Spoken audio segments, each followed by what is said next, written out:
Deuxième facteur d'atteinte grave à notre langue, les cours d'arabe à l'école.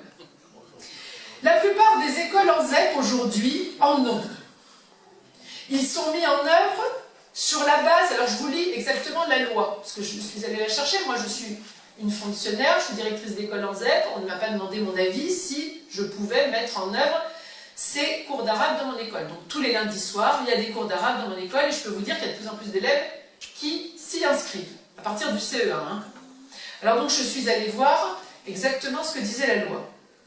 Ils sont mis en œuvre sur la base d'accords bilatéraux, prenant appui sur une directive européenne du 25 juillet 1977, visant à la scolarisation des enfants des travailleurs migrants. Sauf qu'aujourd'hui, mes élèves, ce n'est pas des enfants de travailleurs migrants.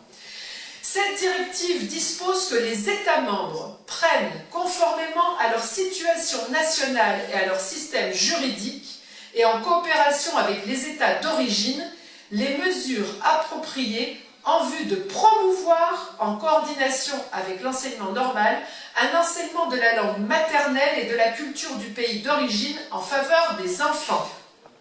Le principe qui fonde ces enseignements à l'origine est que la maîtrise de la langue maternelle est un préalable nécessaire à la réussite d'une langue seconde. Ce qui veut dire que le français, ça serait considéré comme une langue seconde. Voilà. Les objectifs poursuivis étaient complémentaires. Écoutez bien les objectifs poursuivis. Structurer la langue parlée dans le milieu familial. Favoriser l'épanouissement personnel des jeunes enfants issus d'autres cultures. Valoriser la diversification des langues à l'école. Aujourd'hui, il concerne aussi des enfants qui ne sont pas locuteurs natifs de la langue concernée et s'intègrent progressivement dans l'offre d'enseignement linguistique.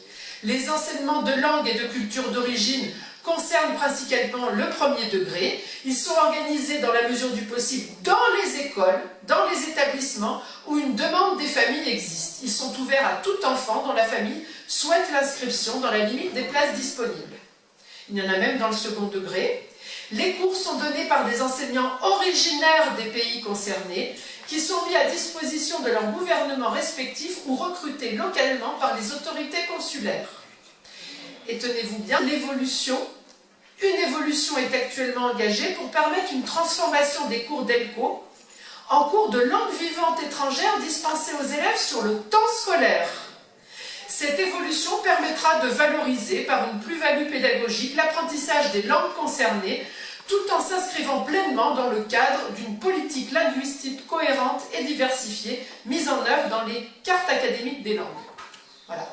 Voilà donc le cadre et la volonté de nos dirigeants, valoriser la langue arabe et au final la substituer à notre langue. Ce qu'il faut dire que je ne connais pas d'école en ZEP qui fait des cours d'espagnol, d'italien, de portugais. C'est des cours d'arabe. Voilà.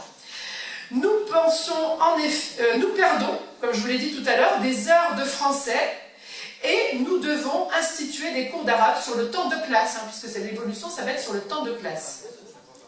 Autre inquiétude légitime concernant ces cours. À l'heure où nous sommes en état d'urgence, il faut savoir que le professeur d'arabe n'est pas inspecté. Il pourrait donc enseigner à l'intérieur même de nos écoles la charia ou bien le djihad.